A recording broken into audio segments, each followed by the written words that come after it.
पुण्याच्या राजकारणात पुन्हा एकदा मोठा ट्विस्ट पाहायला मिळतोय।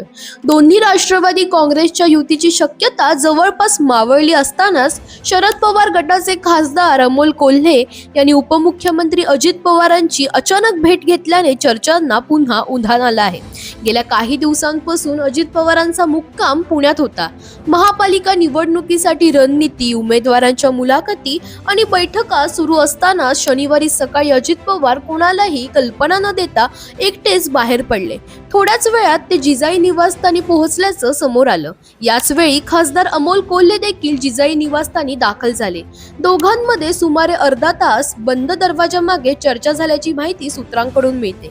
या बैठकीत नेमकी काय चर्चा झाली यावर मात्र गूढ कायम आहे। महत्त्वाचं म्हणजे याआधीच दोन्ही राष्ट्रवादीच्या वरिष्ठ नेत्यांमध्ये झालेल्या बैठकीत चिन्हांच्या मुद्द्यावरून युतीची चर्चा फिसकटल्याचं सांगितलं जात होतं। घड्याळ आणि तुतारी या चिन्हांवर तोडगा न निघाल्याने युती जवळपास अशक्य मानली जात होती। अशा परिस्थितीत अमोल कोल्हे आणि अजित पवारांची ही भेट नेमकी काय संकेत देते? दोन्ही राष्ट्रवादी पुन्हा एकत्र येणार की केवळ राजकीय शिष्टाचार भेट होती? याची उत्तरं येत्या काही दिवसात स्पष्ट होतील। मात्र सध्या पुण्याच्या राजकारणात उत्सुकता शिगेला पोहोचली आहे।